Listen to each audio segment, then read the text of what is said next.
বিরাজ, এই ভিডিওটা দেখো না।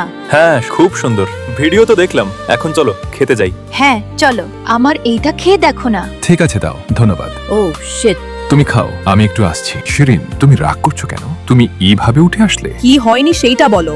ওই মেয়েটা তোমাকে খাইয়ে দিল আর তুমি খেয়ে নিলে। শিরিন, তুমি যেটা ভাবছো সেটা ঠিক না। তাহলে ওইটা কি ছিল? বিরাজ, এই অঙ্গটিটা তোমাদের জন্য কিনলাম, শিরিনকে পরিয়ে দাও তো।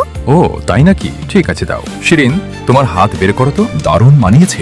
আমারটা পরে নেই, এইবার চলো। হ্যাঁ চলে গেছে, এইবার আমারটা পরি। আহা, এভাবেই আমি সব সময় বিরাজের সাথে থাকবো। এই আঙ্গুটি তোমার কাছে কে? আমি একই ধরনের 3টি অঙ্গটি কিনেছি। তুমি কি বলতে চাও? যাও এখান থেকে। শিরিন, তুমি ওকে ধাক্কা দিলে কেন? কেন দিলুম? এই আঙ্গুটি ওর কাছে কিভাবে এলো? এই যে তোমার আঙ্গুটি, তুমি নাও। রুবেল এইখানে? তুমি এইখানে? তোমার এই অবস্থা কেন? শিরিন, দাঁড়াও, শুনে যাও। এটার মানে কি? ও কিছু না। তার মানে তুমি একই আঙ্গুটি 3টা কিনেছো? তাহলে শিরিনের ভাবনাটা ঠিকই ছিল। আমার পাশে আসার চেষ্টা করবি না বলছি। বিরাজ, আমার কথা শোনো। আমার সামনে থেকে চলে যা। শিরিন, তুমি মদ খেয়েছো? তোমার নতুন বয়ফ্রেন্ড কোথায়? তুমি কি জানো আমি এখনো তোমাকে অনেক ভালোবাসি শিরিন। আমাকে ক্ষমা করো রুবেল, আমাকে বাড়ি নিয়ে চলো। উঠে আসো, আমাকে ধরো। বন্ধুরা, তোমরাও কিন্তু প্রথম বয়ফ্রেন্ডকে ধোকা দিও না, না হলে আমার মতো হতে হবে।